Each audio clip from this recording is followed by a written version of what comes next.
Get your clothes on. You're getting out of here. You do hate me, don't you, Johnny? I don't think you have any idea how much.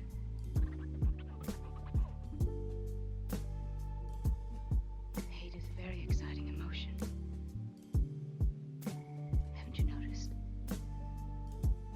Very exciting.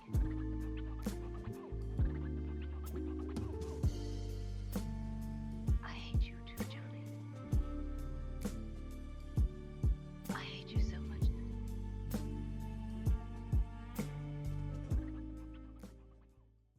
So when you hear the word temptation, what's the first thing that pops in your mind? The first thing, temptation is sacrifice. Adam and Eve. The constant battle of doing good or doing wrong. That's what first thing that comes to my mind. Doing something that you probably don't have any business doing. Definitely Adam and Eve.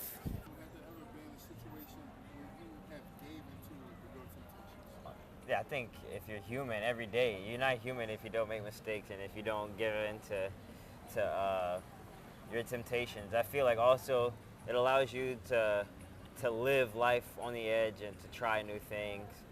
I give into food temptation a lot. Like the cookies from Subway. This is not a plug. Y'all didn't pay me nothing. But the cookies from Subway, I give into those all the time. Like I'm a fiend. I can't go without them. I can't pass a Subway. I can't smell them.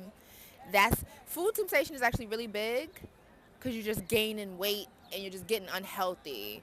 I think food temptation could be way worse than people temptation sometimes, honestly.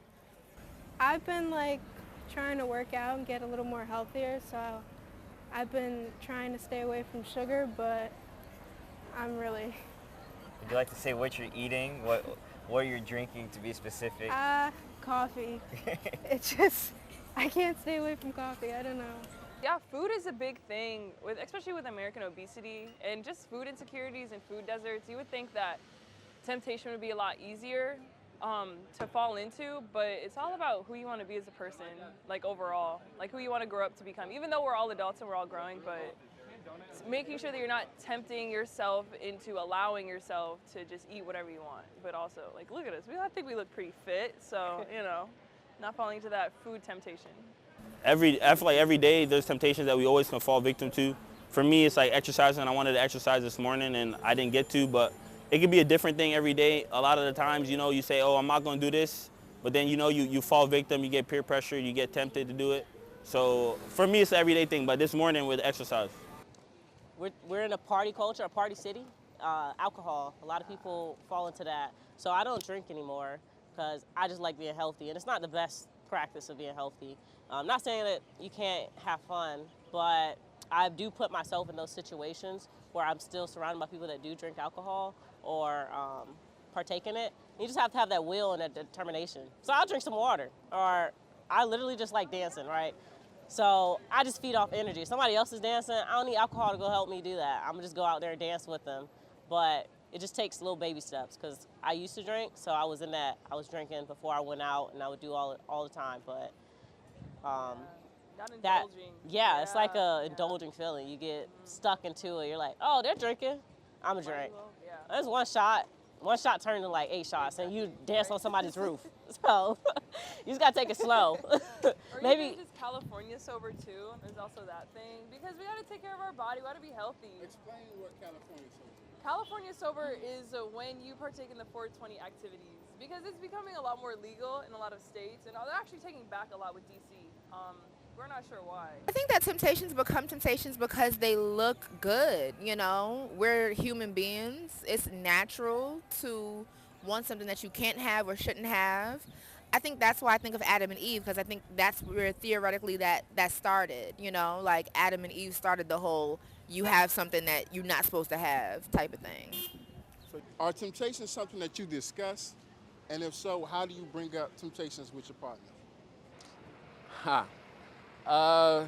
Yeah, so we were actually talking about this today, earlier, on the way here, with temptation.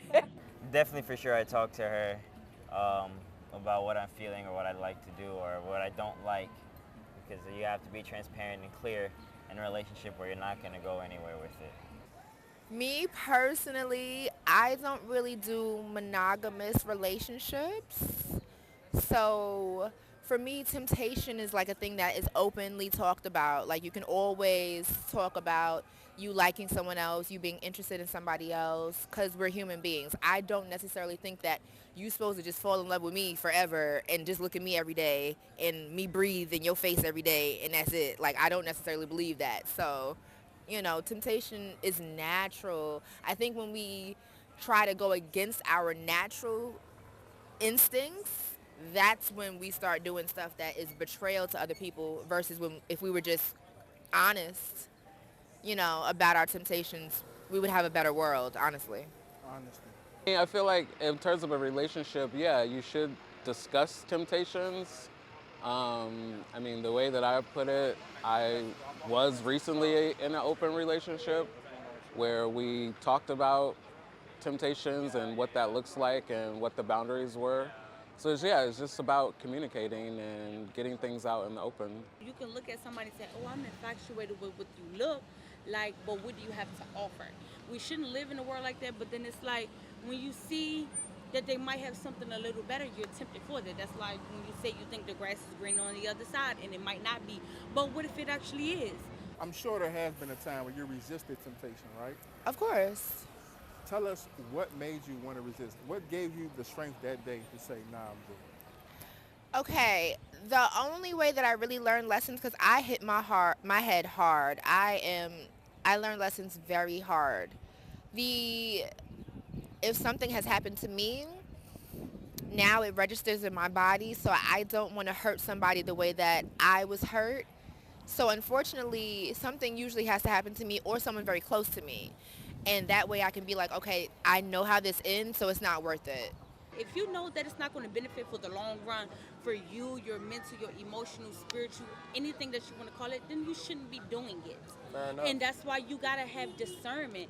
Discernment helps you with temptation. If you have discernment, discernment gives you wisdom, wisdom gives you clarity, so you won't even be tempted. Things that people are too easy to be manipulated and tempted about is because you don't have discernment. Has it ever been worth it? Absolutely, yes. Oh, that's a great question. Has temptation ever been worth it? Gave into temptation and it was worth it. Yeah.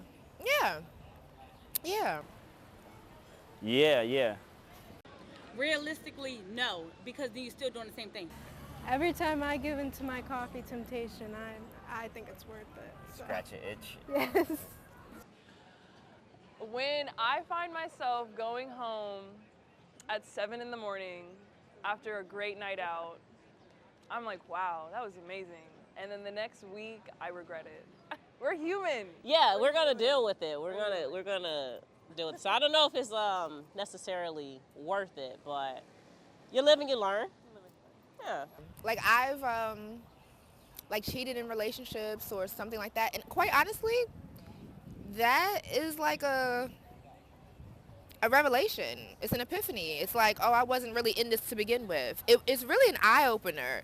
Giving into temptation in relationships is really an eye-opener if you allow it to be, because you probably really either want something else, and that's an eye-opener, or you don't really like this person to begin with. So I feel like all of these feelings have lessons attached to them if you're open to the damn lessons. For real. It's not worth having somebody in your space and in your bubble that don't help and elevate and motivate you. It's not worth having people in your circle that don't want the best for you, but when they see that you are doing the best for yourself, they want to come around and say, oh, we did it. No, we ain't do nothing. I did it. So, no, I don't think nothing is a good temptation unless it comes from the Lord.